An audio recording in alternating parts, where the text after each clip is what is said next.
Ikhwas sekalian, saudara-saudariku, salat tahajud seperti kami sampaikan di pertemuan lalu adalah salat yang sangat penting. Ingat, kalau di pertemuan lalu kami sampaikan 4 keutamaan tahajud, hari ini saya tambahkan 2 dan 3 yang lain langsung dari Al-Quran. Ya, kemarin saya sampaikan 4 hal. 1, masih ingat Quran surah ke-17 ayat 79 sampai dengan 81 itu. Orang yang rajin tahajud akan mendapatkan 4 keutamaan yang tidak didapatkan oleh orang-orang yang tidak tahajud, sekalipun sholat fardunya begitu khusyuk. Di antum sholat fardu khusyuk, bagus, tapi nggak tahajud, nggak dapat 4 keutamaan itu. Ini sudah saya bahas panjang lebar di pertemuan lalu, saya hanya sebutkan cepat saja.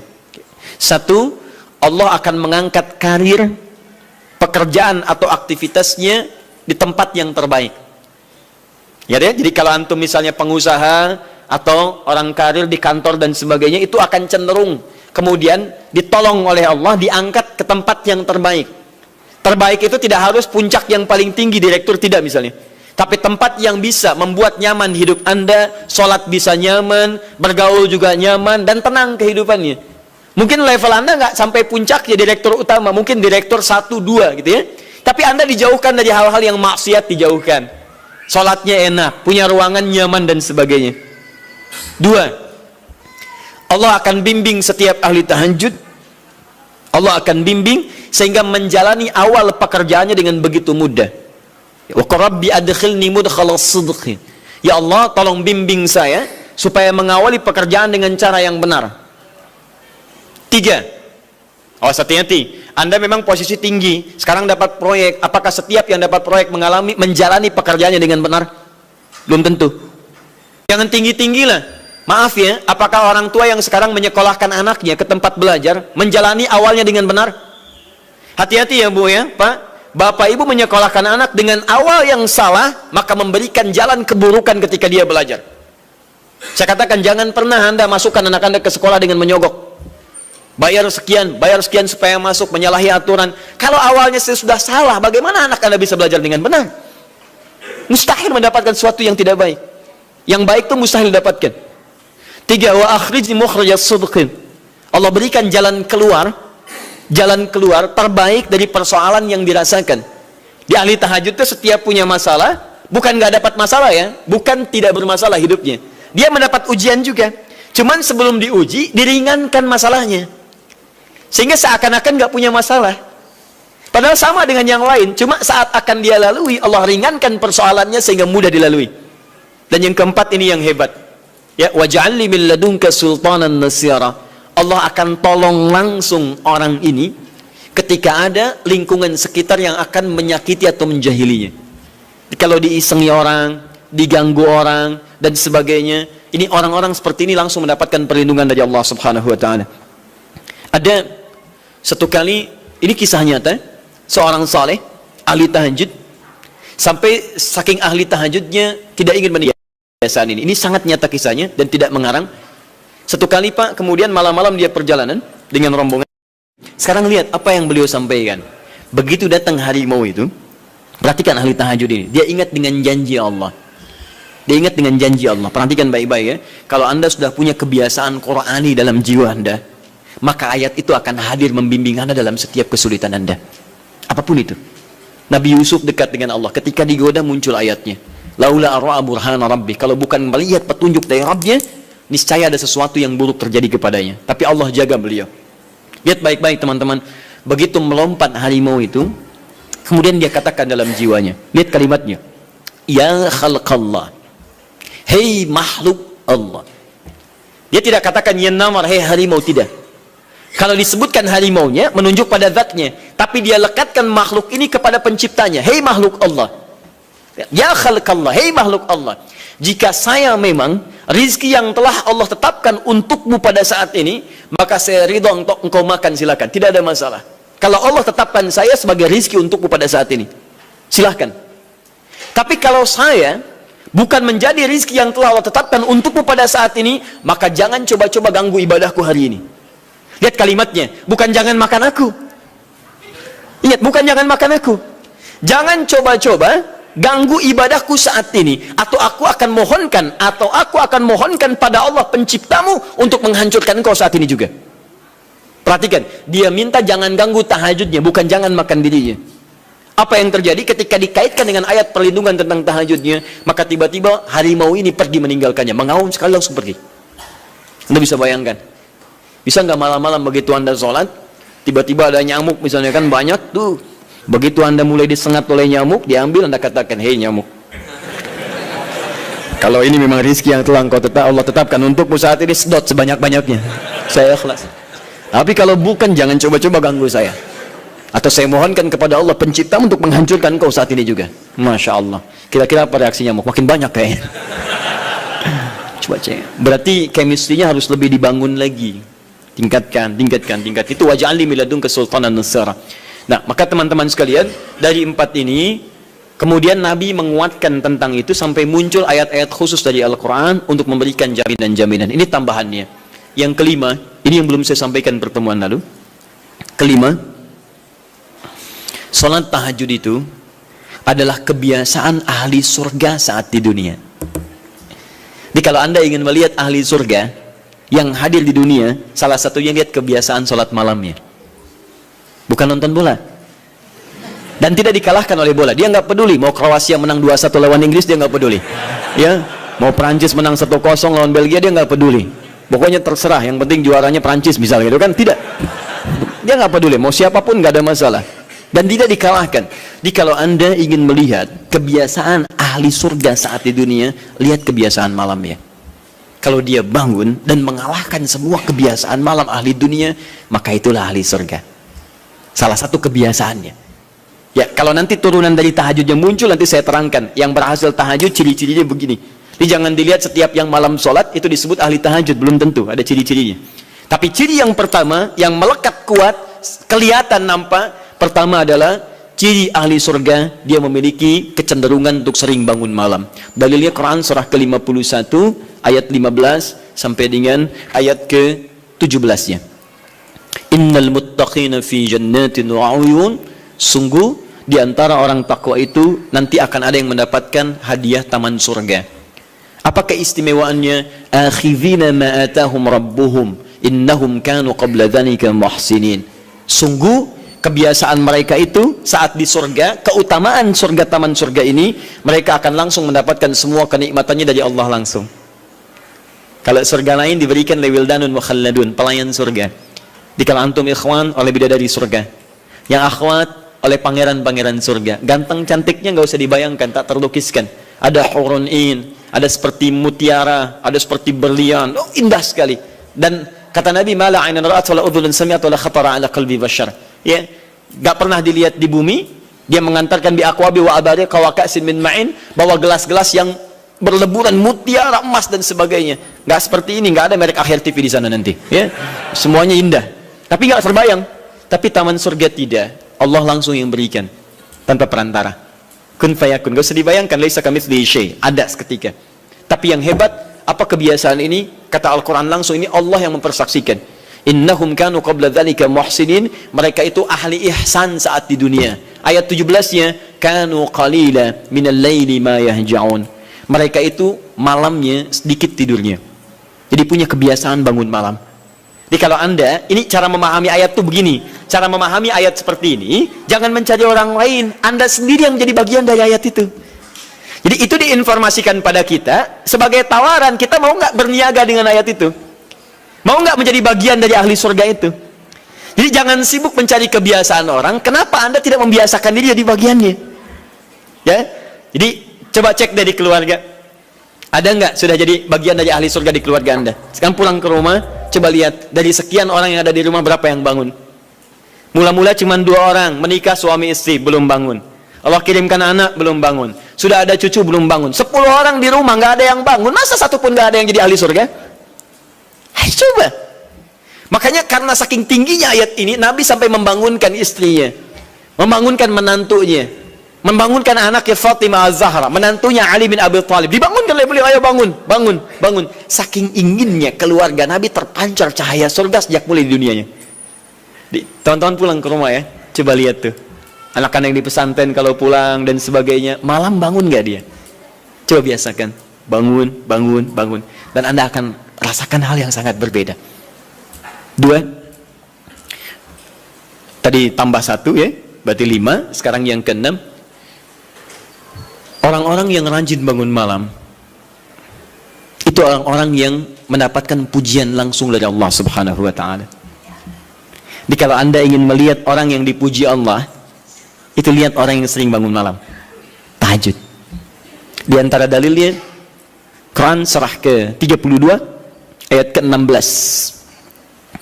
Tatajafa junubuhum 'anil madaji' yad'una rabbahum khawfan wa tam'a wa mimma razaqnahum yunfiqun.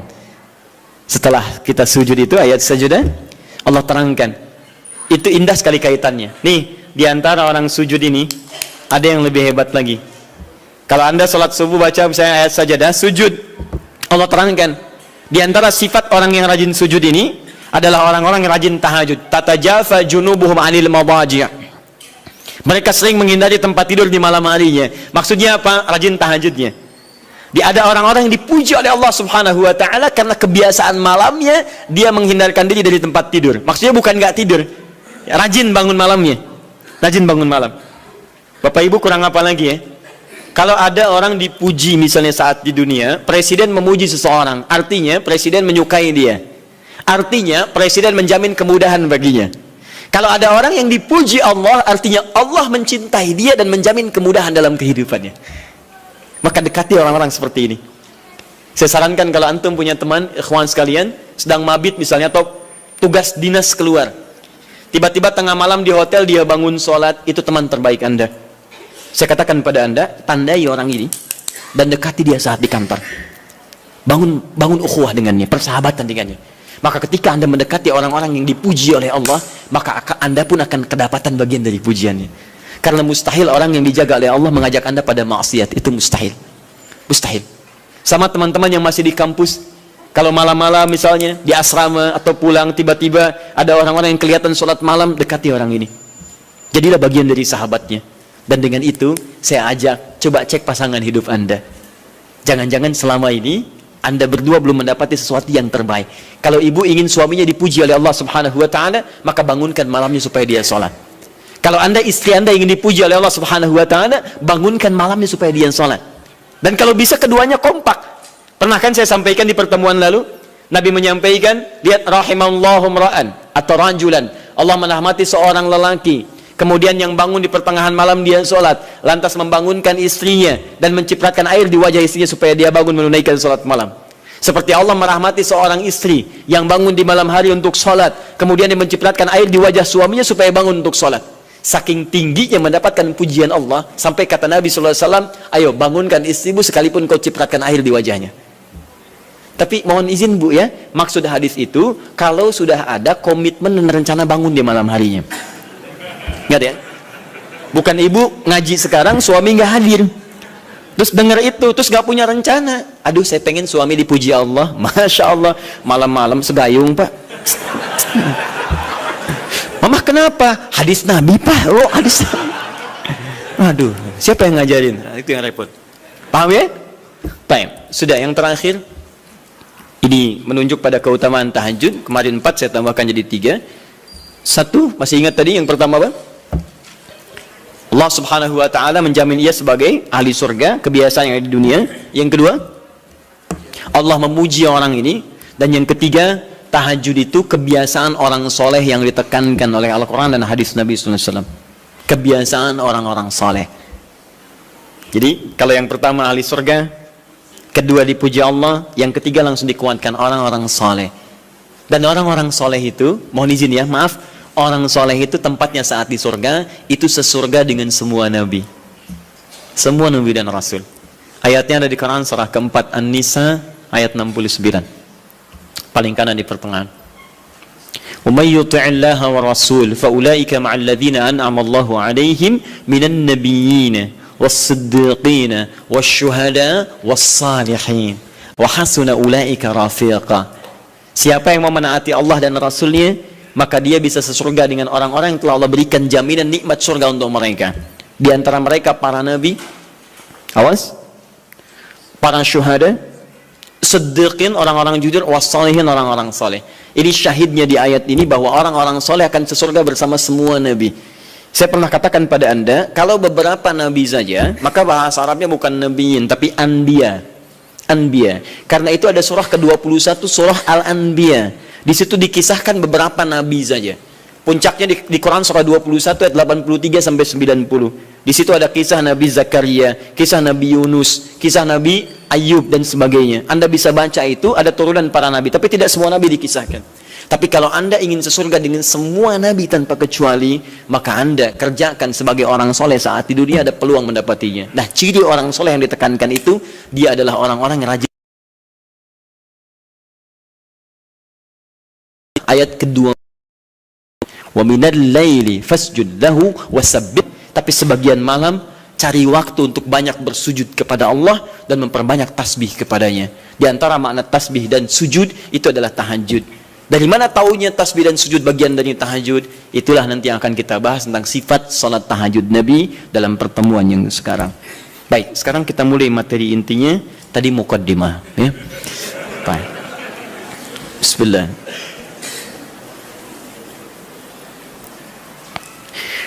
Bismillahirrahmanirrahim. Di pertemuan lalu kita telah bahas tentang jumlah rakaat salat malam.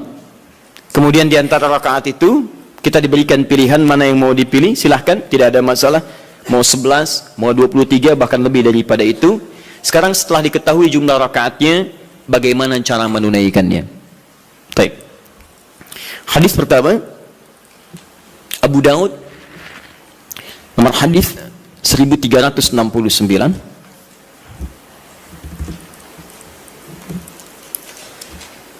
Kita ambil dua hadis dulu barangkali. Bismillah. Satu, hadis riwayat Abu Daud. Masih ingat ya? Abu Daud nama aslinya Sulaiman dari Sijistan, dikenal dengan Sulaiman As-Sijistani. Dia rawinya Ibnu Abbas radhiyallahu taala anhuma. Baik. Yang kedua, bisa diambil di Al-Bukhari.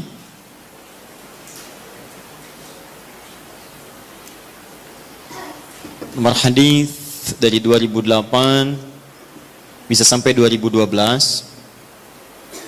Saya kasih jeda ke sini ke 2010-nya. Ini kebiasaan dengan Sayyidah Aisyah, ke sini dengan Sayyidina Umar bin Khattab radhiyallahu taala anhu. Tiga, bisa diambil hadis riwayat Muslim. Nomor hadis 763. Kita ambil tiga dulu karena waktu kita agak terbatas hari ini.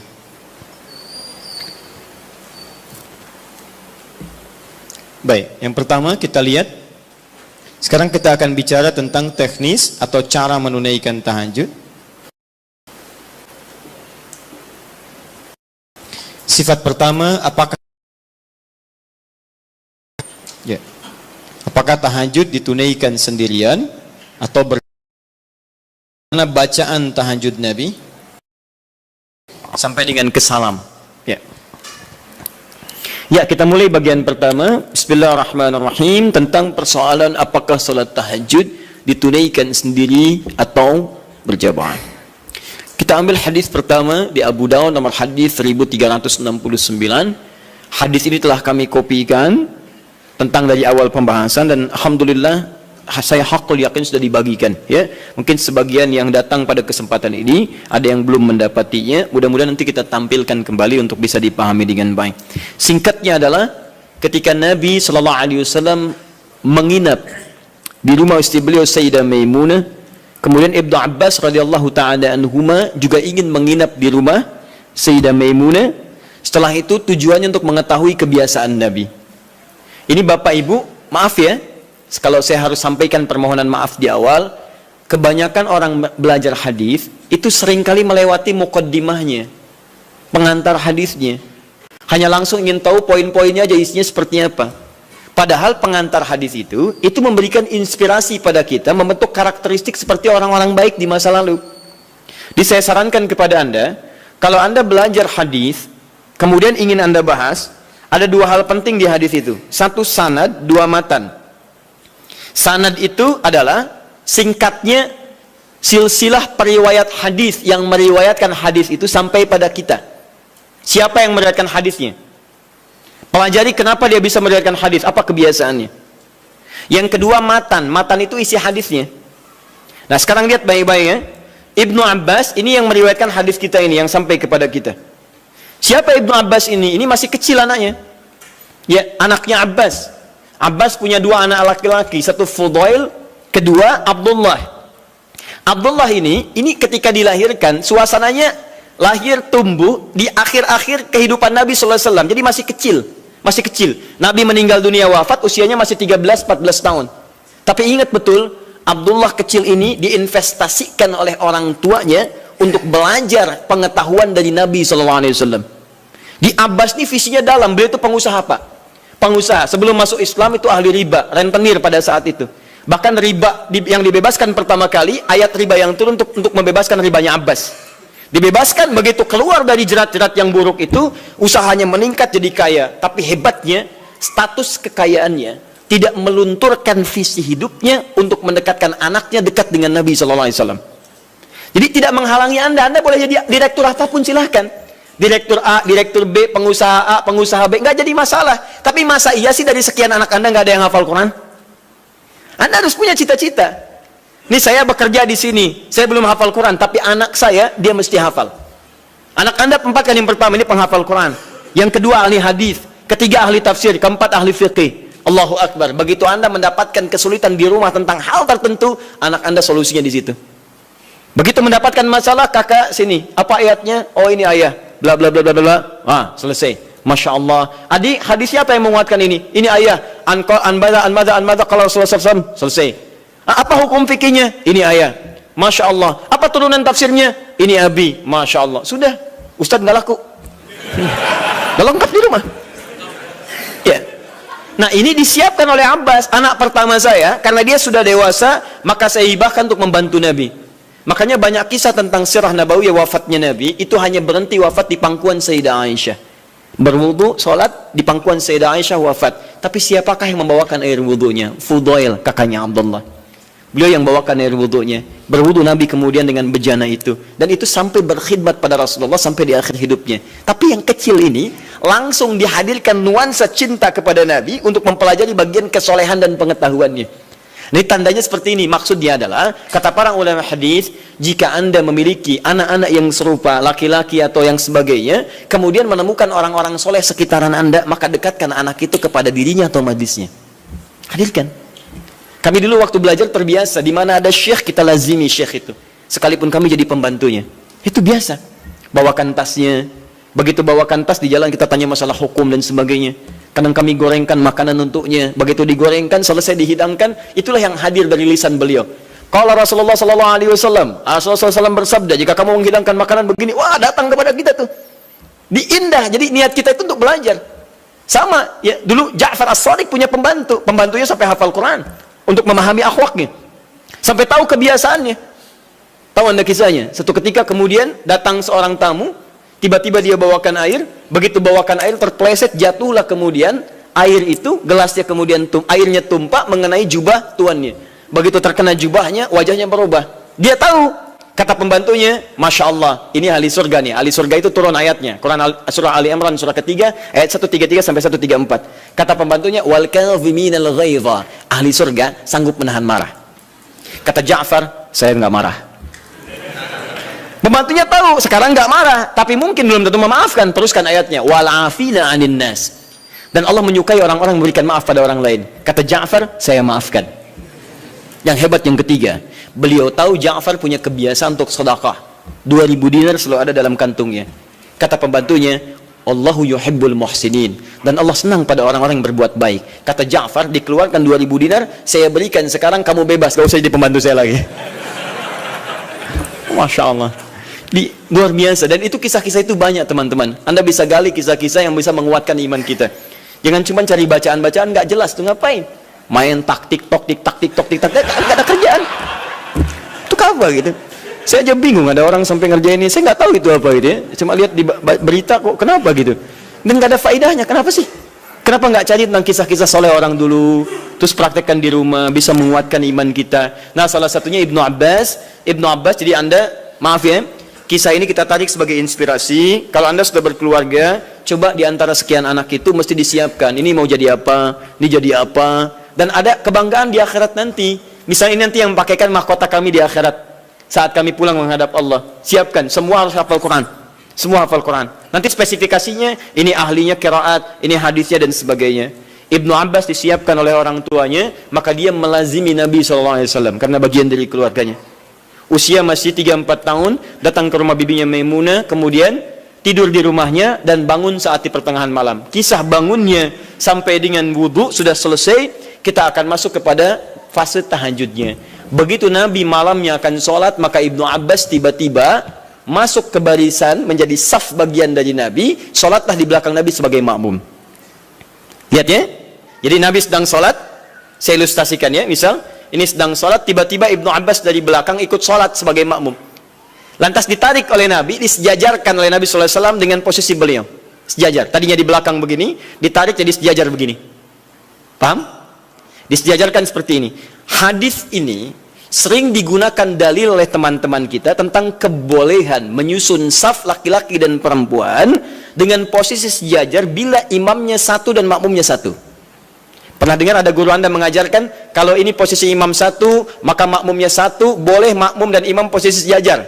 Tidak ada yang lebih, baik imam maju sedikit atau makmum mundur sedikit. Tapi sejajar, persis sama semua. Pernah dengar ini? Nah, hadisnya hadis ini yang digunakan dalilnya. Apa Nabi mengajarkan tahajud? Saya mau tanya pada Anda, kalau Nabi imam, Ibnu Abbas makmum, ada dua orang, sholatnya sholat tahajud malam dilakukan, kemudian satu imam satu makmum, itu jamaah bukan? Jamaah, karena syarat sholat berjamaah minimal terdiri dari dua orang, satu imam, yang satu lagi makmum. Maka kita sepakati dulu yang pertama. Yang pertama kita sepakati, dalam hadis ini ada petunjuk atau isyarat kebolehan menunaikan tahajud dengan berjamaah. Satu, bolehnya tahajud berjamaah.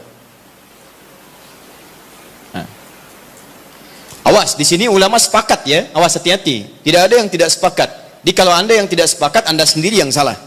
Ya? Nabi mengerjakan, sahabat mengiyakan, ulama sepakat. Anda Nabi bukan, sahabat bukan, ulama juga belum. Anda tidak sepakat, Anda siapa? Ya, baik. Cuma nanti perbedaannya, kapan kebolehan ini bisa berlaku? Hanya bedanya di situ saja nanti. Kalau jamaahnya sepakat boleh, tapi kapan dibolehkannya? Dalam suasana apa? Apakah dalam setiap waktu boleh berjamaah, atau dalam keadaan tertentu berjamaah? Paham ya? Tapi saya ingin katakan bahwa ada kasus Nabi pernah sholat malam, kemudian ada makmum di belakang dan dibenarkan oleh Nabi. Kalaulah tahajud berjamaah itu dilarang, Nabi akan katakan, ngapain ikut sini, sebelah sana aja. Ya, misal, atau ini jangan berjamaah, ini tidak benar, yang bagus sendiri-sendiri aja. Ya, atau ngapain ikut bid'ah. Ya, tidak ya. Baik, tidak. Tapi Nabi akan katakan, kamu sebelah sana, saya sini.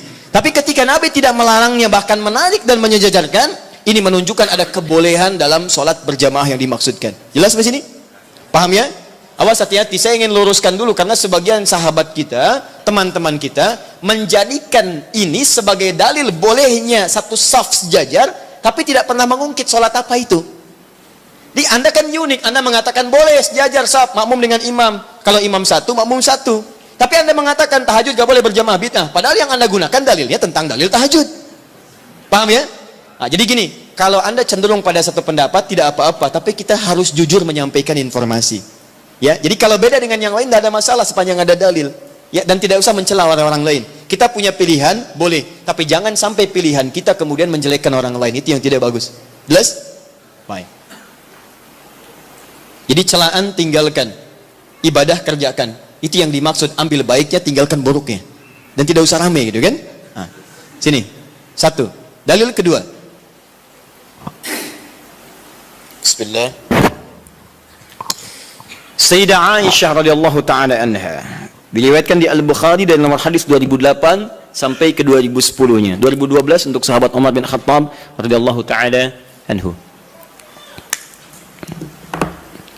Jaa ashabu Rasulillah sallallahu alaihi wasallam. Datang beberapa orang sahabat Nabi sallallahu alaihi wasallam, Fahum Abdullah bin Mas'ud radhiyallahu taala anhu, Hudzaifah al-Yamani radhiyallahu taala anhu, wa Ubay bin Ka'ab radhiyallahu taala anhu. Baik, datang beberapa sahabat Nabi sallallahu alaihi wasallam, di antara mereka adalah sahabat Abdullah bin Mas'ud, kemudian Hudzaifah al-Yamani, kemudian Ubay bin Ka'ab radhiyallahu taala anhum jami'an. Fasa'alu Sayyidatah Aisyah radhiyallahu taala anha. Mereka bertanya kepada Sayyidah Aisyah, semoga Allah meridai kepada beliau, an sifati salatin Nabi sallallahu alaihi wasallam, tentang sifat salat malamnya Nabi sallallahu alaihi wasallam. Faqalat, maka beliau menyampaikan, riwayatnya cukup panjang ya, makana yazidu fi Ramadan wala fi ghairihi ada 11 rakaat. Ya, sepanjang tinggal di rumah saya, sepanjang bersama saya, perhatikan cara menerjemahkannya. Sepanjang bersama saya perhatikan baik di Ramadan atau di luar Ramadan, beliau tidak pernah lebih dari 11 rakaat. Ya, jadi 11 rakaat di Ramadan, di luar Ramadan 11 rakaat. Tapi tolong catat baik-baik ya, cara menerjemahkannya sepanjang bersama saya. Sedangkan Nabi, istrinya tidak hanya Sayyidah Aisyah. Tadi saya katakan ada Sayyidah Maimunah, ada Sayyidah Zainab dan sebagainya. Dan di tempat lain Nabi pernah 13 rakaat. Seperti saya sampaikan di tempatnya Sayyidah Maimunah, Nabi 13 rakaat. Ada bahkan yang kurang dari itu, ada yang lebih daripada itu. Tapi di rumah Sayyidah Aisyah 11 rakaat. Dan ini telah tuntas di pertemuan lalu. Perhatikan, yusalli arba'an, kemudian beliau salat 4 rakaat. Thumma yusalli arba'an, kemudian 4 rakaat. Thumma yusalli thalathan. Beliau salat 4 rakaat dan 3 rakaat. 4, 3. 4 tambah 4, 8 tambah 3, 11. Ini seperti kesimpulan di pertemuan lalu, boleh kita menunaikan sholat malam dengan 11 rakaat, formulasinya 4, 4, 3. Kalau Anda ingin 2, 2, 2, 2, ujungnya 1, boleh. Hadisnya sudah saya sampaikan. Bahkan masih tertulis di Abu Dawud nomor hadis 1369. Jadi kalau 11, boleh gunakan 2, 2, 2, ujungnya 1. Atau kalau witirnya 3, kemudian 8 tambah 3. Atau 4, 4, 3. Selesai. Tapi pembahasan kita bukan di situ. Teruskan hadisnya. La tas'al an husnihinna wa tolihinna. Tapi jangan ditanyakan bagaimana panjang dan bagus bacaannya. Jangan ditanya. Maka setelah peristiwa itu, beberapa malam kemudian mereka mengikuti Nabi SAW, sholat di belakang Nabi SAW dalam kesempatan sholat malamnya. Dimulai dari Hudzaifah, dimulai dari kemudian Abdullah bin Mas'ud dan yang lainnya. Yang paling menarik, bahkan tersebut nanti di Al-Bukhari, bahkan di hadis Muslim, teman-teman sekalian, indah. Kata Hudzaifah, termasuk Abdullah bin Mas'ud, tidak ada salat seindah salat di belakang Nabi SAW. Tidak ada salat seindah salat di belakang Nabi SAW. Ini yang mereka kisahkan salat malam. Kata Abdullah bin Mas'ud, Rasulullah SAW kemudian membaca 100 ayat Al-Baqarah pertama. Saya duga akan selesai, ternyata beliau lanjutkan. Yang paling menarik, lihat, ketika beliau membaca ayat tasbih, maka beliau berhenti bertasbih terlebih dahulu. Ketika membaca ayat doa, maka beliau berhenti berdoa terlebih dahulu. Ketika kemudian sampai pada ayat-ayat perlindungan itu tentang berlindung dari neraka, dari azab dan sebagainya, maka beliau berhenti untuk berlindung kepada Allah dari semua keburukan itu dulu. Anda bisa bayangkan, nanti ketika masuk ke bacaan saya terangkan tentang makna ini. Tapi poinnya adalah, saya mau tanya pertama kali, 3 orang sahabat ini sholat di belakang Nabi dalam kesempatan sholat fardu atau sholat sunnah? Sunnah. Sholat sunnahnya siang atau malam? Malam. Malamnya tahajud atau bukan? Artinya boleh kemudian dalil ini bahkan tersebut di kitab yang sangat sahih, hadisnya sahih, menunjukkan kebolehan menunaikan sholat tahajud secara berjamaah. Paham? Baik. Ini dalil yang kedua. Ini dalil yang kedua. Tapi bagaimana pemahaman ulama dalam menafsirkan kebolehan ini? Karena jangan tafsirkan oleh kita sendiri, rujuk para ulama. Ibnu Majah nomor hadis 233. Innal ulama warathatul anbiya. Sungguh para ulama itu pewaris para nabi. Wa innal anbiya la yurithuna dirhaman wala dinaran walakinnahum yurithuna al-ilma. Sedangkan para nabi tidak pernah mewariskan dinar dan dirham, mereka mewariskan pengetahuan. Artinya, kalau ada ilmu yang pernah disampaikan oleh nabi, maka kita harus merujuk pada pemahaman ulama. Bagaimana mereka menafsirkannya? Paham ya? Awas, dan ulama itu luar biasa. Mereka belajar puluhan tahun. Imam Al-Bukhari itu menulis Sahih Al-Bukhari 16 tahun. Sebagian di Mekah disempurnakan di Madinah. Lalu Anda menyimpulkan dalam 16 jam. Mustahil, ya? Nah, ini dalil-dalil tadi menunjukkan kebolehan sholat berjamaah. Lantas bagaimana memahami tentang kisah-kisah tadi dalam kebolehan yang dimaksudkan? Maka ulama terbagi pada 2 pendapat utama dari sini. Dan ini yang boleh kemudian kita amalkan dalam kehidupan. 1,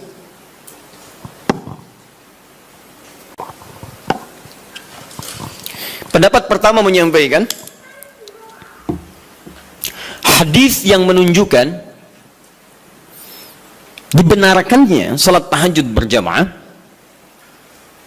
dan memberikan hukum bolehnya berjamaah menunaikan tahajud, kata ulama yang pertama, menunjuk pada kondisi yang khusus. Jadi bukan kondisi biasa.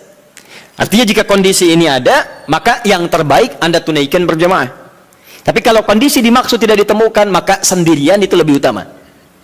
Apa kondisinya? Satu, memberikan tuntunan atau pelajaran bagi orang yang belum terbiasa menunaikan tahajud. Belum biasa dia, ya, belum ada kebiasaan pada dirinya.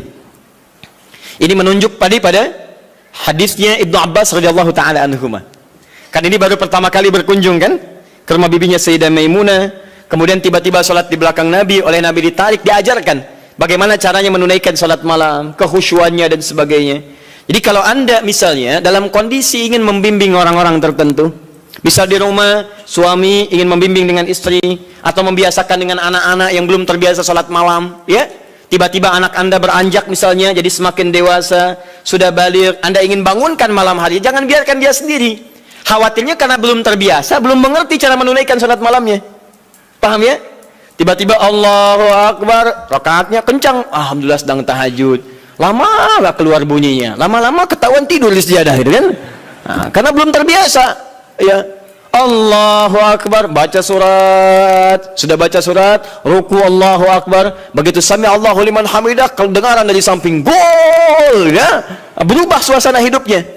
Salatnya ditinggalkan, kemudian langsung update status, itu kan repot juga, ya, kekinian, karena belum terbiasa menunaikan dia. Maka seperti Nabi membimbing Ibnu Abbas radhiyallahu taala anhuma, Anda boleh hidupkan saat di rumah, anak Anda bangunkan, yuk bangun yuk, malam kita tahajud. Kenapa Pak mesti tahajud? Kan kita udah banyak sholat. Misalnya, sayang, Allah menjamin kalau kita tahajud, kita sekeluarga masuk surga. Allah sudah menjamin surga kita di dunia, tapi Allah belum menjamin surga kita di akhirat. Papa takut kalau di dunia kita bersama, di akhirat kita berpisah. Alhamdulillah, tidak ada yang bisa menyatukan kita kecuali amal soleh kita. Yuk bangun, tolong papa mama supaya memudahkan hisab saat di akhirat. Bangun. Kenapa Pak mesti bangun? Kan capek. Sayang, justru ketika kamu sholat sekarang, hidup kita besok akan dimudahkan oleh Allah.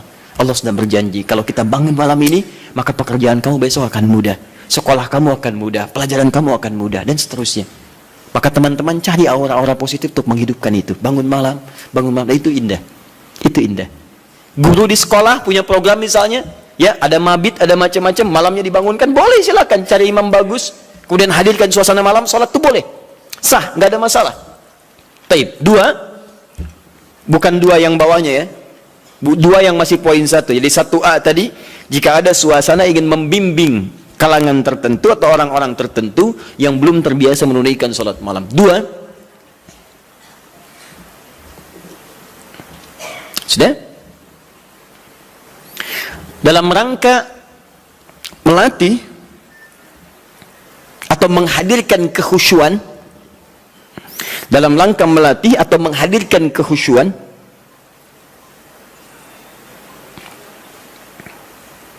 juga menyempurnakan hafalan Al-Quran. Melatih, menghadirkan kekhusyuan, juga menyempurnakan hafalan Al-Quran. Ini kebolehan ini diikat pada suasana yang kedua ini. Contohnya tadi peristiwa beberapa sahabat tadi. Ya, mereka biasa salat malam. Cuman ingin bertanya bagaimana salat malamnya Nabi. Ingin merasakan kekhusyuan tersendiri. Dimaksudnya pengalaman itu nanti bisa dibagi dengan sahabat lain ketika mengimami. Visi sahabat begitu Pak, Bu. Di sahabat-sahabat ini kadang ngejar Nabi supaya bisa diamalkan lagi dalam kesempatan lain. Misal Mu'adz bin Jabal itu ngejar Nabi bagaimana sifat salat fardunya. Begitu mendapati kebiasaan Nabi, oh Masya Allah, begitu Mu'adz salat di belakang Nabi, Allahu Akbar. Salat isya'nya teman-teman sekalian itu sampai Al-Baqarah 100 ayat, baru kemudian selesai salam. Begitu mendapatkan pengalaman itu, Mu'adz kemudian pergi ke tempat beliau jadi imam. Saat jadi imam, beliau imami persis sama dengan cara mengimami Nabi. Isya'nya Al-Baqarah, rakaat pertama 100 ayat, rakaat kedua 100 ayat yang lainnya. Jadi selesai kemudian salat isya 200 ayat paling minimal. Kadang-kadang selesaikan Al-Baqarah. Begitu lihat makmum ke belakang, mulai berkurang. Kata Mu'adz, munafik nih orang-orang, nggak mau sholat dengan saya. Karena tanda orang munafik salah satunya adalah malas menunaikan sholat isya dan sholat subuh. Keberatan para sahabat. yang disebut munafik oleh Mu'adz? Kami tidak munafik, diadukan pada Nabi. Begitu diadukan, Mu'adz dipanggil. Mu'adz, kenapa? Ya Rasulullah, saya imami mereka salat malam, salat Isya, mereka tiba-tiba menghilang. Ada yang lemas, ada yang tidak ikut. Mereka munafik, bukan kata Anda munafik orang-orang malas salat Isya? Lalu ditanya oleh Nabi, kenapa kalian tidak ikut salat dengan Mu'adz? Ya Rasulullah, bukan kami nggak ikut, cuman kepanjangan. Kami udah kerja begini capek, diimamin begini, kami juga capek, kan? Nah, itu zaman Nabi sudah ada. Sudah ada sebagian seperti itu. Maka kata Rasulullah, kenapa Mu'adz kamu terlampau panjang? Kata Mu'adz, ya Rasulullah, saya akan ikut Anda. Anda ingin saya begini, saya praktekkan. Tapi Nabi, perhatikan, lebih pintar, karena Allah berikan bimbingan. Ya Mu'adz, perhatikan baik-baik. Saya baca panjang, karena makmum saya itu kamu. Tapi kamu baca panjang, makmum kamu mereka. Tidak sama. Kalimat itu yang di-copy paste oleh sahabat Ali bin Abi Thalib ketika kemudian disoal oleh masyarakatnya pada saat itu. Kata rakyatnya, Ali, kenapa pemerintahan kamu banyak masalah? Pemerintahan pada masa Utsman tidak begini. Umar lebih bagus daripada ini. Abu Bakar lebih bagus lagi. Pemerintahan kamu banyak masalah. Kata Ali, waktu Abu Bakar, Umar, Utsman, rakyatnya saya. Tapi waktu saya, rakyatnya kalian. Itu masalahnya. Paham ya? Baik. Nah, yang tiga sahabat tadi, Abdullah bin Mas'ud radhiyallahu taala anhu, kemudian Ubay bin Ka'ab dan Hudzaifah al-Yamani, itu mencoba merasakan kehusyuan salat di belakang Nabi supaya aura khusyuk itu bisa dipraktekkan sekalipun sedang salat sendirian. Berapa lama sih salat Nabi itu? Berapa panjang? Penasaran kok disebutkan panjang aja, jangan tanya panjangnya. Saya pengen ikut. Berapa lama sih? So, seperti apa bacaannya? Itulah yang kemudian mereka dapatkan dan diabadikan oleh Imam An-Nawawi. Antum beli kitab At-Tibyan. Saya ada beberapa yang bahasa Arab, seingat saya yang diterbitan Darul Kutub Al-Islamiyah warna merah marun, itu halaman 37, paling kanan sebelah atas, paragraf pertama baris 1 sampai 3. Itu teman-teman sekalian, kata Imam An-Nawawi, sepeninggal Nabi, semua sahabat Nabi yang profesi apapun, maaf ya, yang pedagang, yang pengusaha, yang birokrat, yang diplomat, itu tidak pernah meninggalkan kebiasaan sholat malam dan kebiasaan mereka sampai khatam Al-Quran. Sholat malam ya. Uthman bin Affan, Tamim Ad-Dari, Abdurrahman bin Auf dan sebagainya. Mereka orang-orang kaya, orang sukses, kaya. Abdurrahman bin Auf kapaknya terbuat dari emas, hartanya banyak, tapi tidak menghentikan kerinduannya untuk menunaikan tahajud. Antum sekaya apa dibandingkan beliau? Dan berapa kali dikalahkan oleh rasa kantuk dan yang lainnya? Orang kaya sekarang belum tentu ada yang kapaknya terbuat dari emas. Tanyakan Bill Gates, orang paling kaya sekarang, istrinya Melinda Gates. Tanyakan, punya kapak nggak? Belum tentu punya. Minyak angin aja nggak punya, cap kapak ya. Sini. Jadi itu ya. Jadi kalau Anda ingin merasakan misalnya kehusyuan, kenikmatan sholat, Anda boleh malam datang, misalnya ada imam yang bagus, bacaannya indah, sehingga beberapa bagian tertentu terces lagi, ya enak, dapat imam bagus. Seperti saat Ramadan Anda mencari imam yang bagus, itu boleh. Ada kebiasaan-kebiasaan di teman-teman, terutama Masya Allah, anak-anak pesantren Hidayatullah itu. Demi Allah saya katakan, itu diantara kebiasaan mereka pada umumnya tidak pernah meninggalkan tahajud malam, terkhusus malam Jumat. Anak-anak itu tuh yang luar biasa. Jarang diekspos ya, tapi saya sampaikan supaya kita ikuti kebiasaan itu. Antum boleh misalnya satu malam cari waktu, terus imam yang bagus, sholat qiblah, supaya mendapatkan kehusuan tersendiri, itu sah dilakukan. Seperti para sahabat pernah melakukan. Dalilnya ini, hadisnya sahih, dibenarkan oleh para ulama, dan sah hukumnya. Ini kata para ulama yang pertama, dibolehkan salat tahajud berjamaah dalam konteks ini saja. Ini yang tekstual. Di luar ini, kerjakan masing-masing. Jelas sampai sini? Baik. Yang kedua, berpendapat para ulama, hadis ini menunjukkan kebolehan mutlak berjamaah. Gak perlu diikat oleh kondisi. Artinya kalau mau jamaah, jamaah aja. Kalau enggak, bolehnya mutlak. Kenapa? Karena Nabi pun tidak memberikan petunjuk syarat khusus. Nabi tidak pernah mengatakan, boleh tahajud kalian kalau ada keperluan aja, atau kalau ingin menghadirkan kehusyuan. Kalau tidak, ya sudah, nggak usah. Maka ulama yang kedua mengatakan, sepanjang tidak dikhususkan, maka jangan jadikan yang umum itu kemudian ditaksis jadi hukum umum, jadi hukum khusus. Di yang kedua mengatakan, dari sini tahajud boleh mutlak berjamaah. Artinya kalau ingin jamaah, jamaah. Kalau tidak, nggak apa-apa. Paham di sini? Jadi kalau yang pertama mengikat dengan dua kondisi tadi, kalau tidak ada itu nggak usah berjamaah. Kemudian yang kedua mengatakan ingin sendirian boleh, ingin berjamaah boleh, dan bolehnya boleh mutlak. Artinya kalau ingin silahkan, tidak silahkan. Suami istri bangun malam, pengen tahajud berjamaah boleh, silahkan. Pengen masing-masing, nggak ada masalah. Jelas sampai sini? Tidak harus menunggu dua kondisi ini. Kalau ingin bangun bersama-sama, bangun sholat berjamaah, sah hukumnya. Paham? Dan dua hal ini tidak ada pertentangan, masing-masing menghormati satu dengan yang lainnya, hanya menunjukkan beberapa perbedaan saja dari sudut pandang pemahaman kepada dalil. Tapi dua-duanya sepakat bahwa tahajud boleh ditunaikan secara berjamaah. Paham? Baik. Kalau sendirian boleh? Tidak ada perbedaan pendapat di situ. Jadi jangan Anda katakan, bolehkah sholat tahajud sendirian? Terdapat perbedaan pendapat ulama di situ. Anda yang beda di situ. Paham ya? Baik. Satu, selesai masalah kita. Ustadz cenderung yang mana? Dua-duanya hampir sama. Apa yang mau didebatkan? Dua-duanya hampir sama. Toh mustahil orang-orang berjamaah kalau nggak ada dua keperluan itu. Silakan cek. Pada umumnya ketika berjamaah kan dua itu. Kalau imma tidak memberikan contoh cara tahajud yang benar, yang kedua ingin mendapatkan kekhusyuan dalam sholat. Hampir tidak ada yang lainnya. Silahkan cek. Hampir tidak ada yang lain. Karena itu saya kira ini sedikit bersamaan, hanya beda dalam ungkapan saja. Baik ya? Baik. At-tasmiyah la yughayyirul musamma. Beda nama kadang-kadang tidak menunjukkan perbedaan dari objek yang dibicarakan. Apa bedanya gedang dengan pisang? Sama, beda. Kalau bahasa Indonesia gedang itu, bahasa Sunda pepaya, dengan pisang itu cau. Baik ya. Nah, tapi kalau di Jawa disebut gedang itu pisang. Bendanya sama, menunjuk pada benda yang sama, hanya ungkapan yang berbeda. Baik, masalah kedua. Ini terakhir. Apa bacaan yang biasa dibaca oleh Nabi dalam tahajudnya, terutama surat apa yang beliau biasakan baca? Baik, saya mau mulai dulu. Kalau Al-Fatihah tidak akan saya bahas. Untuk iftitah, pembuka ringan, ada 12 doa iftitah. Iftitah atau istiftah? Iftitah. Baik, satu iftitah, dua istiftah. Satu atau dua yang benar? Yang satu angkat tangan. Yang dua? Anda maunya apa sebetulnya? Satu tidak, dua tidak. Baiklah. Alhamdulillah, hari ini spesial. Tulis sendiri, ngapus sendiri, terangkan sendiri, milih sendiri. Tayyib. Ke atas saja ini. Satu iftitah. Dua istiftah. Ini istiftah. Satu atau dua? Satu yang ini ya. Baik, yang ini benar tidak? Tayyib. Kalau tidak tahu katakan Allahu a'lam. Baik. Dua-duanya benar tulisannya. Betul. Satu iftitah, dua istiftah. Benar tulisannya. Apa perbedaan keduanya? Satu iftitah itu lebih sedikit hurufnya dan lebih pendek bacaannya dibanding istiftah. Tidak percaya baca. Iftitah satu, dua istiftah. Lebih banyak mana hurufnya, satu atau dua? Dua. Panjang mana?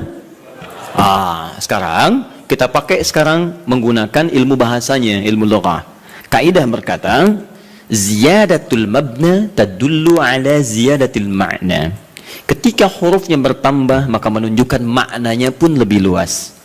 Jika ada huruf lebih panjang, maka maknanya lebih panjang dibandingkan dengan yang hurufnya sedikit. Artinya kalau iftitah itu pembuka yang ringan, singkat, padat. Kalau istiftah, pembuka yang agak panjang. Kalimatnya lebih panjang dari yang pertama. Nah, Bapak Ibu sekalian, doa pembuka dalam sholat sebelum Al-Fatihah itu ada 12 jenis, 12 ragam. Ada yang pendek, ada yang panjang. Ada yang pendek. Ada a'udzubillahi samil alim minasyaitonir rajim min hamazihi wa nafthihi wa nafthihi. Sudah selesai. Allahu akbar kabira, walhamdulillahi katsira, subhanallahi bukratan wa asila. Selesai. Awas hati-hati ya. Nanti kita belum hapus nih. Nanti kalau sudah saya katakan hapus, nanti insyaallah akan dihapus. Khair insyaallah. Semoga Allah ampuni dosanya. Tulis lagi. Baik. Jadi kalau pendek ada Allahu akbar kabira, alhamdulillahi katsira, subhanallahi bukratan wa asila. Ada. Yang panjang ada. Allahumma ba'id baini wa baina khataayaya kama ba'adta baina al-masyriqi wal maghrib. Allahumma naqqini minal khataaya dan seterusnya. Misal ada lagi yang wajjahtu wajhiyal ladzi fatara samawati wal ardh dan seterusnya. Itu panjang. Ya, Allahumma ya Rabb Jibril wa Mikail, itu panjang. Jadi kalau panjang disebutnya istiftah, kalau pendek disebut iftitah. Itu penting dipahami dulu nanti, karena dalam kitab-kitab fikih kadang disebut iftitah, kadang disebut istiftah. Kita mesti paham. Nah, sunnahnya di mana ini ditempatkan, kapan baca yang iftitah pendek, kapan baca yang panjang. Maka saya sampaikan pada Anda, kebiasaan Nabi kalau beliau sholat dalam situasi yang sedang dikejar oleh aktivitas yang lain, misal safar atau kondisi mendesak, maka beliau tidak pernah membaca yang panjang-panjang, singkat. Allahu akbar kabir, alhamdulillah katsira, subhanallah bukratan wa asila, selesai. Kalau Anda baca wajah itu setelah itu artinya dua doa digabungkan jadi satu. Jelas ya? Tayyib. Kalau kemudian Anda bacakan a'udzubillahi samil alim minasyaitonir rajim min hamazati wa nafthihi wa nafthihi, selesai. Pendek, itu yang iftitah. Jadi kalau Anda dalam sholat-sholat di qasar, saat safar, jangan baca yang panjang-panjang. Sholatnya aja di qasar, kenapa iftitahnya dipanjangin? Kadang bahkan nggak dibaca sama sekali. Seperti dalam sholat tarawih, lebih pendek lagi. Ya, jadi dan seterusnya. Jadi teman-teman, itu penggunaannya. Kalau dalam sholat-sholat fardu baca yang menengah, Allahumma ba'id dan sebagainya. Tapi dalam sholat malam, apalagi dalam sholat sendirian, yang kekhusyuan terjadi antara pribadi dengan Allah, tersambung dengan Allah Subhanahu wa taala, maka Nabi seringkali memilih yang panjang dalam iftitahnya. Maka dipilihlah kemudian yang istiftah. Allahumma ya Rabb Jibril wa Mikail dan seterusnya, atau yang wajjahtu wajhal ladzi fatara as-samawati wal arda hanifan musliman wa ana minal musyrikin dan seterusnya. Itu panjang. Itu boleh. Bacakan, pilih yang paling panjang sehingga ada getaran-getaran pada jiwa. Ada semacam warming up, kita lebih tersambung dulu sebelum membaca surat-surat yang lainnya. Ini koreksi ya bagi diri saya pribadi dan juga pengingat bagi Bapak Ibu sekalian. Maaf sebesar-besarnya. Ada sindiran halus dalam Quran tapi begitu tajam maknanya.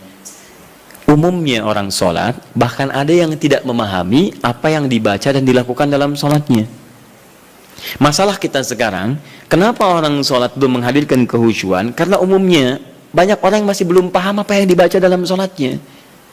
Bagaimana sholat kita bisa khusyuk kalau kita nggak ngerti apa yang dibaca? Saya mohon Bapak Ibu sekalian, cobalah dalam sepekan misalnya, hari ini saya mau paham iftitah dulu, supaya ketika saya paham, saya bacakan, ada getaran pada jiwa saya. Sahabat Abu Bakar saja, itu baru takbir Pak, takbir, itu sudah gemetar dan menangis. Baru Allahu Akbar.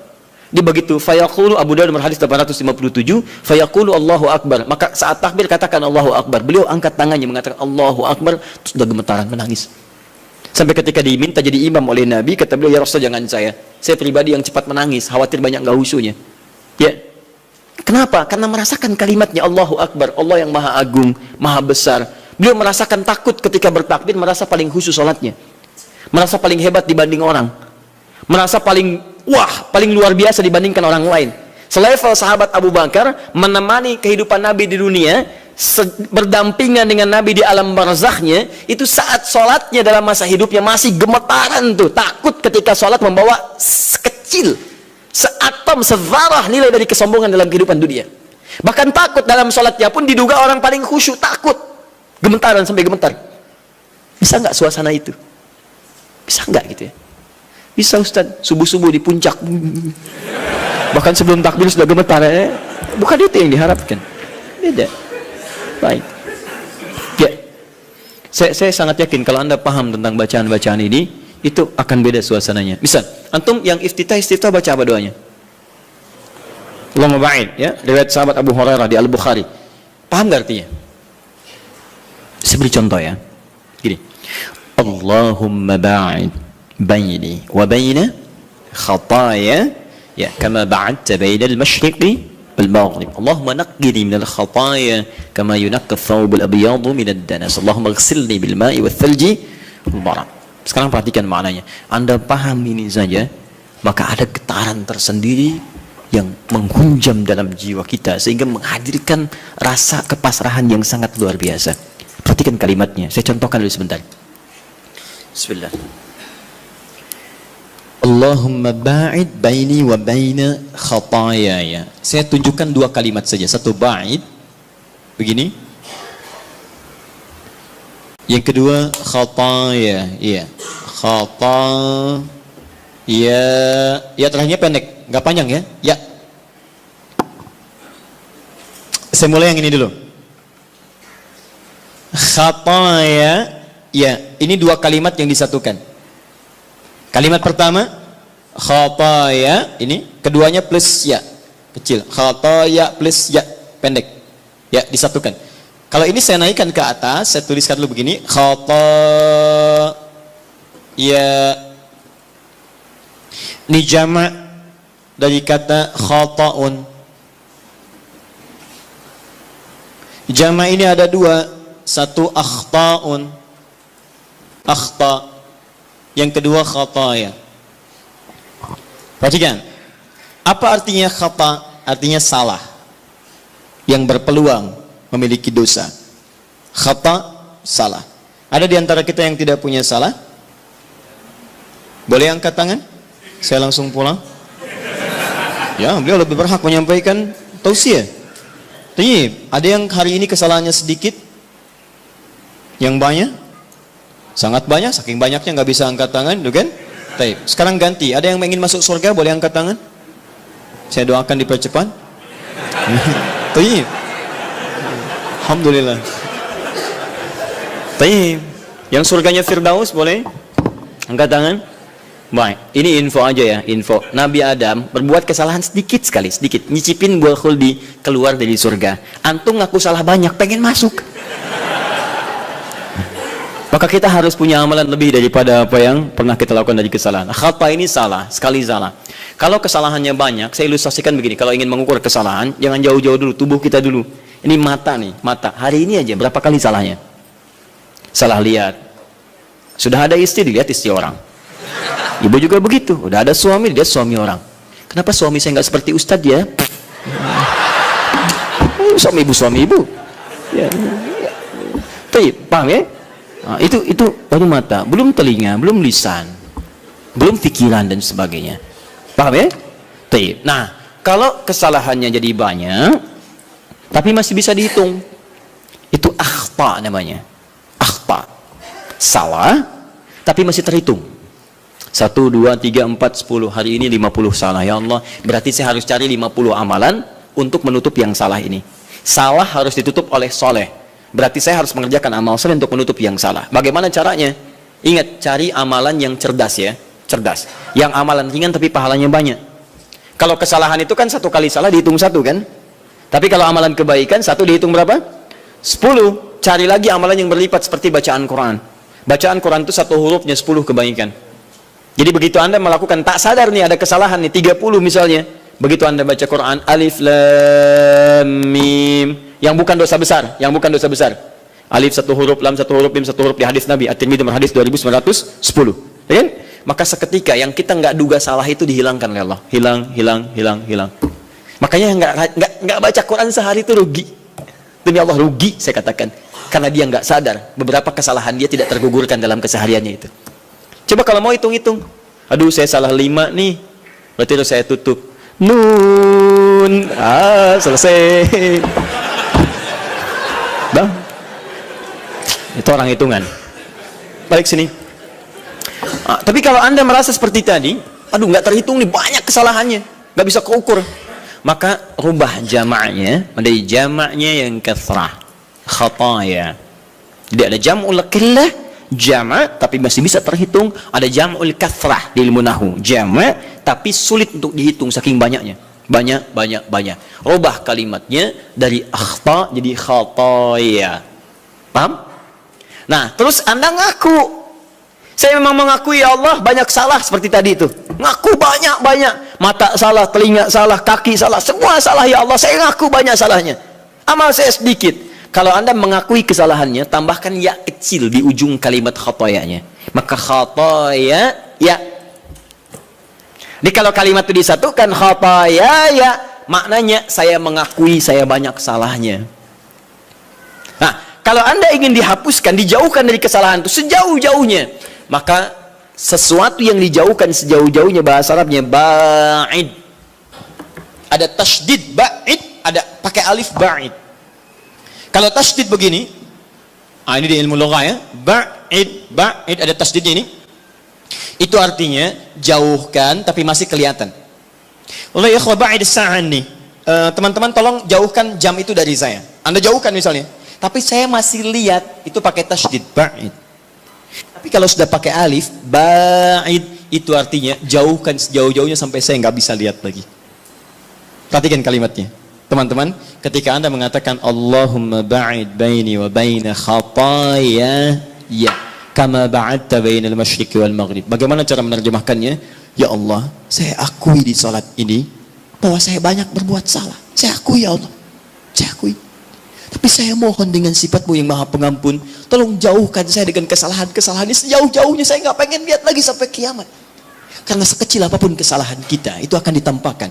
May ya'mal mithqala dzarratin khairan yarah wa may ya'mal mithqala dzarratin syarran yarah. Yang baik ditampakkan, yang buruk pun diperlihatkan. Dia nak katakan dalam salat, saya ngaku saya salah ya Allah sebelum salat ini. Saya ngaku, saya banyak salahnya. Tapi Engkau Maha Pengampun, saya mohon ya Allah, jauhkan dari saya nggak pengen lihat lagi sampai kiamat, mohon ya Rabb. Jauhkan seperti Engkau jauhkan antara timur dengan barat yang tidak pernah bertemu. Maka saya pun tidak ingin bertemu lagi dengan kesalahan-kesalahan saya nanti. Itu poinnya. Makanya kalau Anda kaitkan lagi dengan tips salat khusyuk dalam Quran, kan di Quran itu, di Quran surah kedua ayat 45 sampai 46, orang khusyuk itu merasa bahasa singkatnya saat akan salat mungkin itu salat terakhir bagi dia. Wa annahum ilaihi raji'un. Ya, dan mungkin saat itu dia akan kembali kepada Rabbnya. Makanya kata para ulama, kalau Anda ingin salatnya khusyuk, mungkin bayangkan saat itu saat salat terakhir Anda mungkin diwafatkan dalam keadaan sujud. Itu paling indah. Kita tidak menduga kapan dan dalam suasana apa kita meninggal.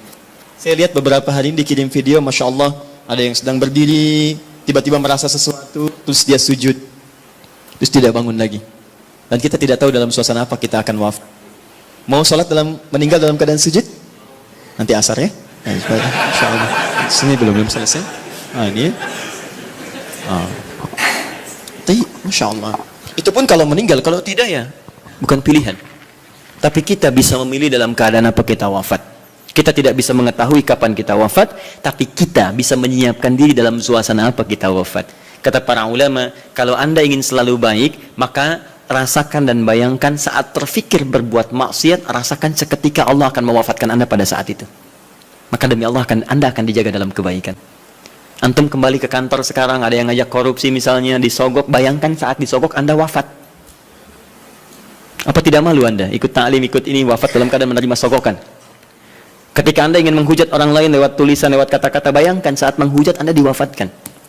Ya, apa tidak malu ikut ta'lim tiap waktu tapi diwafatkan dalam keadaan mencela orang lain? Sayang. Nah, maka itu yang saya katakan, ba'id, Anda paham itu saja, satu saja, maka Anda rasakan, ya Allah saya banyak salah. Bagaimana kalau saat ini salat terakhir saya? Dalam sujud ini wafat, saya masih membawa kesalahan, mohon ya Allah, saya mohon ampuni saya, jauhkan saya dengan kesalahan-kesalahan yang pernah saya lakukan. Seperti Engkau jauhkan dari timur dengan barat. Ini yang menjadikan sahabat Abu Bakar belum mengucapkan ini saja sudah menangis terseduh. Dan kita ada di mana? Nah, dalam salat malam, cobalah pahami itu. Nah, dalam salat malam Nabi lebih banyak membaca yang panjang-panjang seperti yang wajah tuh. Itu indah. Kenapa dibaca yang wajah tuh? Salah satu yang roba Jibril, roba Mikail. Kenapa yang dibaca itu? Karena salat malam itu, waktu malam hari, buka Quran surah ke-73 ayat yang ke-6. Karena waktu malam itu, waktu yang paling tepat untuk menyentuh jiwa kita. Bacaan-bacaannya lebih menghunjam kepada jiwa. Inna nasyi'atal laili hiya ashaddu wat'aw wa aqwamu qila. Sungguh bangun malam, salat malam itu ashaddu wat'a, lebih menyentuh kata-katanya kepada jiwa kita. Wa aqwamu qila, dan kalimat kita itu lebih meresap pada jiwa. Nggak percaya silahkan Anda bangun malam ya, bandingkan dengan sholat siang, itu lain khusyuknya. Akan terasa nikmat malam. Kalimat-kalimatnya cepat menyentuh pada jiwa kita. Makanya mencari kalimat-kalimat, doa-doa, bacaan-bacaan yang sentuhan ke jiwanya lebih dalam. Wajjahtu wajhiya lilladzi fataras samawati wal arda hanifan muslima wa ma ana minal musyrikin. Duhai Allah, malam ini aku bangun, ku hadapkan sepenuhnya diriku ya Allah, ku pasrahkan kepadamu penguasa langit dan bumi. Aku berjanji tidak akan musyrik selama hidup ya Allah. Inna salati wa nusuki wa mahyaya wa mamati lillahi rabbil alamin. Duhai Allah, sungguh salatku malam ini, semua ibadahku, hidupku, atau Engkau wafatkan aku di malam ini. Wa mamati. Atau Engkau wafatkan aku di malam ini.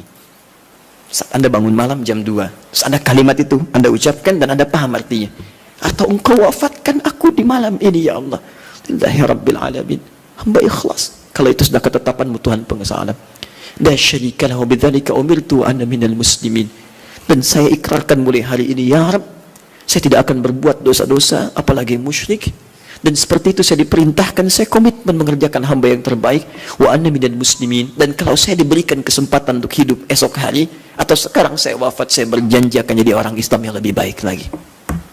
Saya akan makin patuh. Makanya kalau orang baca iftitah atau istiftah dengan bacaan ini dan tidak lebih baik setelah sholat, ada yang salah dengan kata-katanya. Tapi itu indah saat dibacakan di malam hari. Cobalah malam bangun, hadirkan suasana itu, baca dengan baik, dan itu nyaman ke jiwa kita. Ya, kita lebih butuh kalimat-kalimat itu untuk menyentuh jiwa dibanding kesibukan. Sekarang malam itu dibuat seperti siang. Padahal kata Quran, waja'alna al-laila libasa waja'alna an-nahara ma'asya. Malam itu kami desain kata Allah untuk istirahat, siang untuk aktivitas. Sekarang orang dipaksa beraktivitas di malam hari. Ya, maaf ya, yang Piala Dunia itu mereka masih siang, kita yang nontonnya malam. Kita yang malam, mereka siang. Jadi kalau teman-teman Anda bisa memutar kembali apa yang Anda bisa lihat siang harinya, kenapa Anda korbankan waktu malam Anda? Karena setiap metabolisme tubuh kita itu ketika diporsir untuk beraktivitas, dia akan menuntut gantinya. Malam istirahat, Anda 7 jam, Anda pakai 2 jam aktivitas, besoknya dia nuntut 2 jam untuk istirahat. Supaya ada kebiasaan perputaran bagian dari tubuh kitanya. Karena itu coba kita pahami ya, orang-orang di luar itu desainnya luar biasa. Kita dipaksa untuk mengerjakan sesuatu yang mereka nggak lakukan. Kayak rokok misalnya. Ya, pengusaha rokok, pembuat rokok di luar, mereka nggak merokok, dikirim ke kita.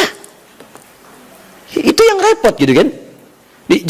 Kadang-kadang kita harus melihat dengan lebih dalam untuk memahami bahwa ada sesuatu yang harus kita saring kembali. Jangan mencela orang lain, itu strategi mereka.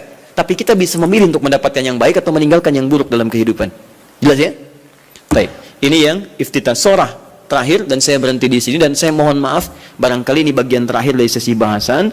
Untuk sementara saya tidak membuka tanya jawab dulu karena kami jam 3 harus sudah berada di Bekasi untuk bisa menyerahkan beberapa teman-teman yang akan berangkat haji pada tahun ini. Persyaratannya kami koordinasikan, itu harus diserahkan haji ini ya, jadi mohon pengertiannya ya teman-teman sekalian.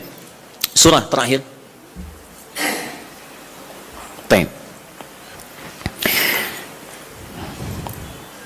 Surat apa yang dibaca oleh Nabi? Secara singkat, ada tiga jenis surah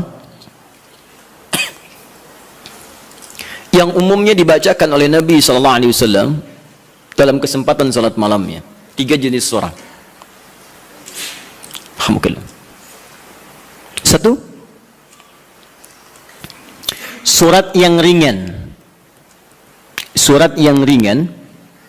Saya tidak katakan pendek ya, tapi ringan, ingat baik-baik. Surat yang ringan yang diisyaratkan bagi para pemula yang menunaikan salat tahajud.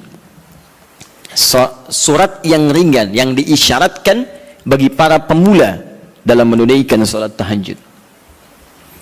Contoh dalilnya Quran surah Al-Muzammil surah 73 ayat 20. Faqra'u ma tayassara minal Quran. Bacalah yang ringan-ringan dari Quran yang Anda hafalkan. Ringan. Ya. Berapa ringannya Nabi? 100 ayat Al-Baqarah. Tuh, sampai kaget di luar. 100 ayat. Kadang-kadang beliau baca 10 atau 11 ayat terakhir surah Ali Imran. Ya. Dalam satu rakaat. Jadi ukuran ringannya bisa relatif. Ya, ringan bagi Nabi, belum tentu ringan bagi kita. Tapi prinsipnya cari yang ringan. Misal begini, tadi kan maaf ya ibu bapak, Nabi kan tadi pernah salat, di belakangnya ada sahabat kecil namanya siapa, masih ingat? Ibnu Abbas. Itu kan masih kecil, balik aja belum. Ya, mau dinaikkan surat yang panjang susah. Makanya dibaca yang ringan. Pada saat itu riwayat yang muncul ketika salat di belakangnya Ibnu Abbas itu Ali Imran 10 ayat terakhir. Ya, bahkan dari 11 ayat terakhir yang inna fi khalqis samawati wal ard dan sampai ujung ayatnya. Ya, ringan. Maka dari itu ketika Anda misal mendidik anak salat malam, bangkit di malam hari tiba-tiba dia ikut, jangan baca yang panjang-panjang.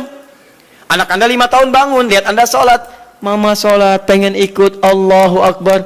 Ya Allah, alhamdulillah anak saya ikut, mumpung ikut Al-Baqarah. Akhirnya kesan pertama bagi dia, salat malam itu sulit. Di begitu Anda melihat anak Anda ikut misalnya yang kecil, atau misalnya yang besar tapi belum biasa berdiri lama, peringan salatnya, wadduha. Sehingga ada merasa enak dia, oh ternyata salat malam itu nggak panjang-panjang, cuman ad-duha. Besoknya alam nashrah, lebih pendek lagi. Besoknya al-falaq, Masya Allah, naik lagi. Tadinya ikut 2 rakaat, besoknya 4 rakaat, 6 rakaat. Begitu 11 rakaat, stabil mulai. Al-Baqarah, Ali Imran, An-Nisa. Kalau dia akan bertanya, mah bosan kok Ad-Duha terus, cari yang lain dong. Anda naikkan. Al-Baqarah ya, nggak apa-apa. Bismillah, naik. Dan itu indah. Itu indah. Paham ya? 2. Sudah? Surah yang tersusun dalam Al-Quran, surah-surah yang tersusun dalam Al-Quran secara tertib dengan tujuan mengulang yang dihafal atau memperbanyak yang dibaca. Dengan tujuan mengulang yang dihafal atau memperbanyak yang dibaca.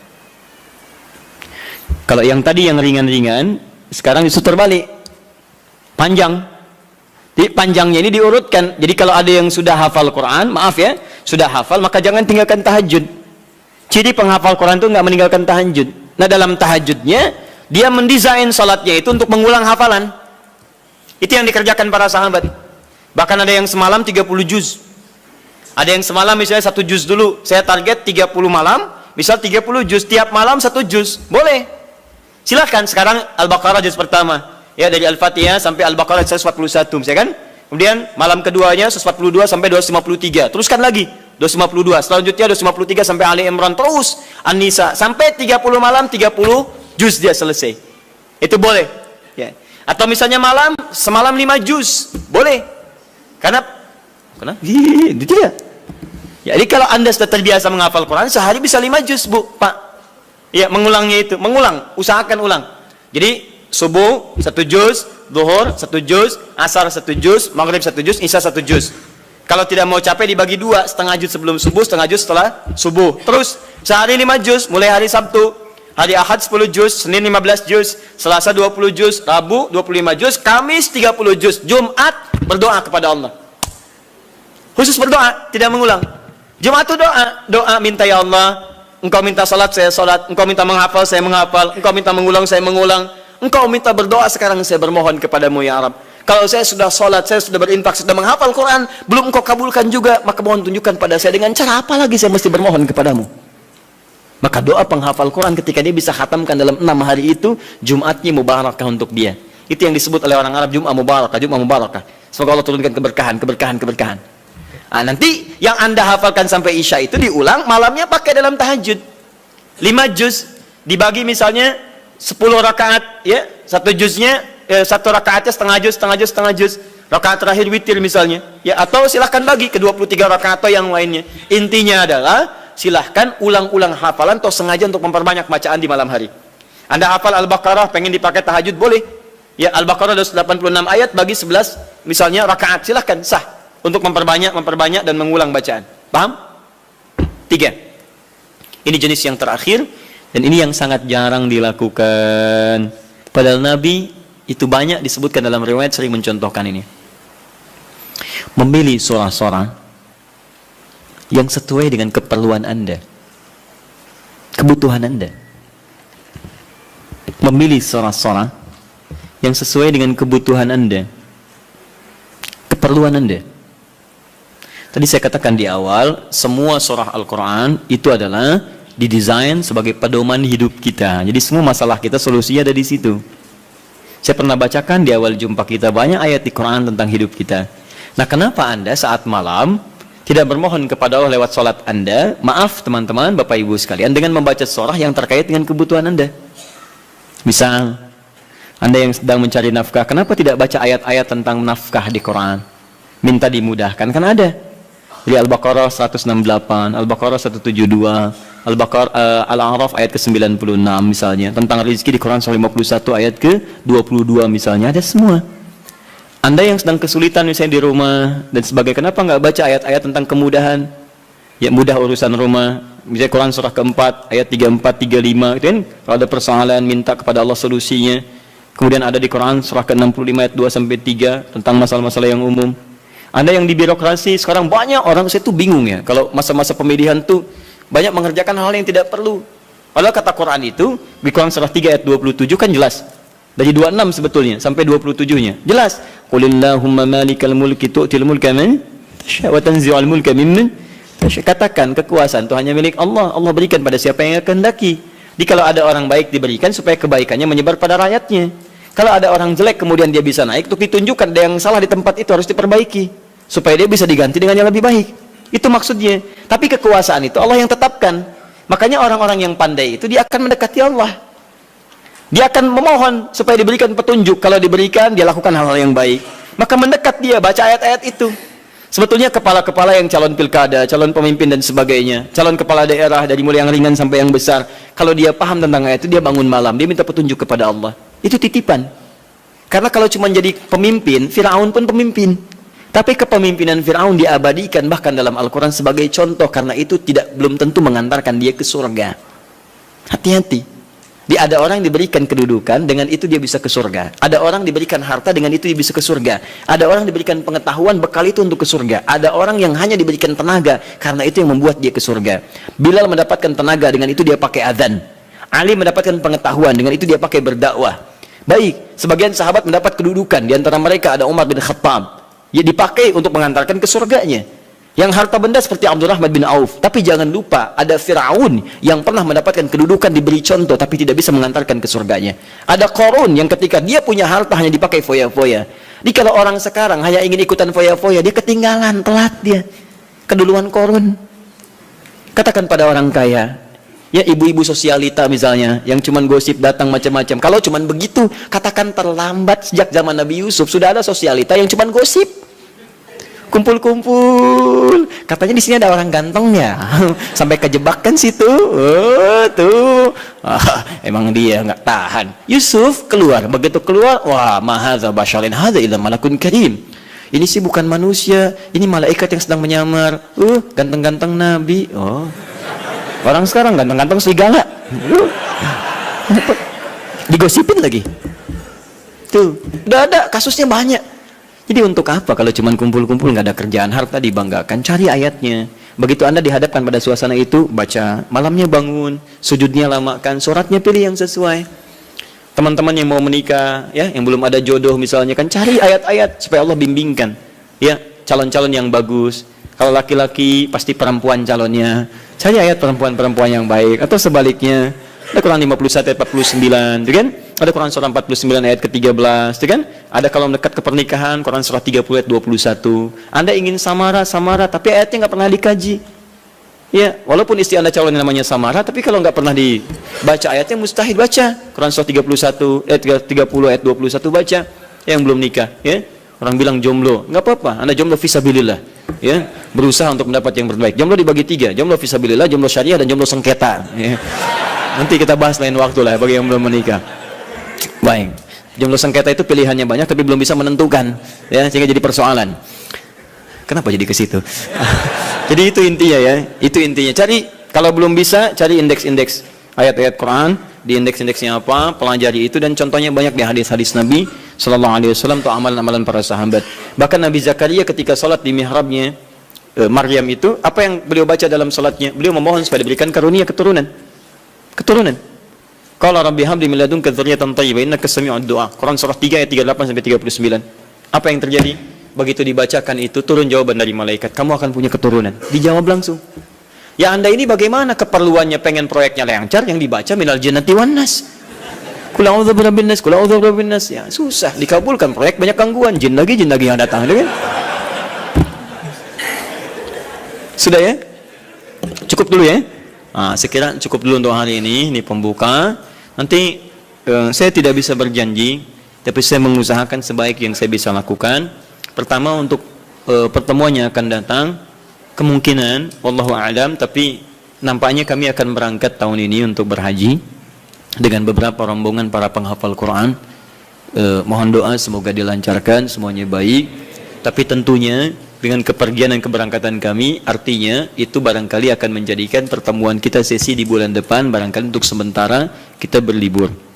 Tapi libur itu bukan berarti kosong dari taklim, karena saya akan berikan PR pada Anda yang akan saya cek di pertemuan setelah saya pulang dari haji. PR-nya adalah pengulangan dari yang sebelumnya. Setiap yang hadir insya Allah menghafal 11 ayat terakhir surah Ali Imran. Siap? Siap ya? Sudah hafal? Baik. Kenapa ramai di belakang? Kok PR-nya sama Ustadz? Karena belum hafal sampai hari ini. Baik, sudah ya? Satu itu. Yang kedua, jika ada pertanyaan terkait, nanti malam ini kami ada AQS Al-Quran Sunnah Solution langsung dari Bekasi. Itu insya Allah nanti kita buka malam hari nanti untuk meneruskan tentang fikih haji. Bagi yang akan berhaji, Anda boleh simak kajiannya, atau yang belum berhaji Anda juga bisa menyimak, atau yang telah berhaji bisa menyimak untuk indikator keberhasilannya. Nah, kemudian berita yang ketiga, insya Allah kami akan mengadakan manasik akbar bagi siapapun yang ingin belajar tentang manasik haji. Bagi yang sudah, yang akan berangkat atau yang belum. Kemungkinan waktunya Sabtu yang akan datang lagi, tanggal 21 pagi hari. Ya, nanti kami akan update kembali waktunya. Tempatnya di Bekasi, kami siapkan miniatur dan seterusnya. Yang terakhir ini yang paling penting, kami sudah siapkan, insya Allah kita sedang menyiapkan betul, mungkin tanggal yang sesuai kami akan launching tentang syiar Al-Quran. Kami akan membuka pusat Al-Quran, ya namanya At-Taisir Learning Center, pusatnya di Bekasi. Tapi nanti kami akan membuka kesempatan bagi teman-teman sekalian, termasuk pemirsa dimanapun Anda berada, di seluruh wilayah Indonesia, bahkan di luar negeri, jika ingin membuka kemudian dari turunan-turunan itu, komunitas misalnya yang tersambung ke tempat kami, itu silahkan kami perkenankan, nanti kami kirimkan silabusnya, bahan pendidikannya, dan juga turunan-turunan mushafnya. Nanti ada 3 program. Pertama, pengentasan buta baca Al-Quran. Mushafnya kami siapkan, tahun ini kami cetak 125.000 mushaf. Kemudian yang kedua, ada untuk pendalaman makna Al-Quran, bahkan dari perkata, kami juga cetak 125.000 eksemplar. Dan yang ketiga, untuk menghafalkan Qurannya dengan metode At-Taisir. Kita akan kemudian korelasikan dan lingkarkan ke seluruh wilayah-wilayah khususnya di Indonesia. Nanti teman-teman yang siap untuk ikut, nanti boleh nanti buka komunitas saja, tempatnya nggak usah diwakafkan. Anda aja yang rawat itu semua, nanti kita linkkan ke tempat kami, kita kirimkan kurikulum dan kita berikan pelatihan-pelatihan. Itu kelas pertama. Launching kelas kedua, insya Allah dalam pekan ini akan dilaunchingkan kelas Quran, kelas kehidupan Quran, yang pernah kami sampaikan dulu. Itu nanti ada kelas dokter, kelas pengusaha, kelas macam-macam, itu ada di situ. Dan itu akan menurunkan ayat-ayat Quran sesuai dengan profesi. Misal Anda yang mahasiswa, apa saja ayat-ayat bimbingan dalam belajar, nanti ada kelasnya khusus, Anda akan dididik tentang turunan makna Al-Quran, tentang bagaimana cara belajar sesuai dengan petunjuk Quran dan Sunnah. Ya, misalnya yang dokter, silahkan. Dokter nanti masuk kelas dokter, itu dibagi sub lagi. Nanti ada dokter tentang jantung. Kemarin kami sudah diskusi dengan dokter jantung, hasilnya hebat. Ya, apa kaitan zikir dengan suasana jantung? Beliau uji, sampai beliau cek. Ada alatnya, Pak. Alatnya kecil ya. Dan kami sudah diskusi. Jadi beda. Bahkan beliau cek lintas agama. Ada yang dicek misalnya agama A, agama B, agama C, dan luar biasa. Begitu yang lain diminta untuk beribadah menurut kepercayaannya, itu tidak mencapai tingkat standar dalam tingkat ketenangan hati. Dicek hatinya, dadinya, macam-macam. Tapi ketika seseorang sholat, itu melebihi standar dari yang telah ditetapkan dari aspek ketenangan pada jiwa. Nanti akan digali. Dokter mata misalnya, bagaimana petunjuk mata di Quran? Saya pernah nanya dokter mata, dok, apa ukuran mata yang sehat? Diskusi ya, teman-teman. Oh, Ustadz, kalau matanya bagus, jelas, tidak ada bayangan, tidak ada penghalang, itu sehat. Saya bilang, saya banyak temukan yang seperti itu, dok. Sehat, bagus, gak pakai kacamata, tapi dia gak bisa bedakan mana sendal dia, mana sendal orang lain. Itu kenapa?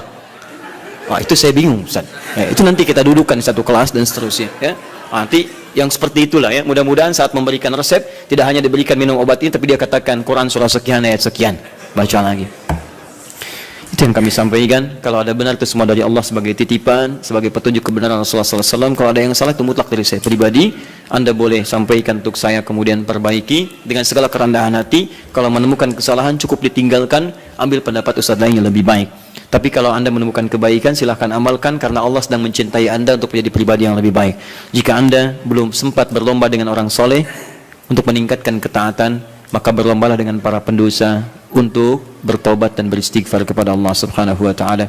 Saya mohon pamit dan mohon izin saya diberikan kelapangan untuk menuju kendaraan supaya mudah sampai ke tujuan, karena kami sangat ditunggu pada hari ini.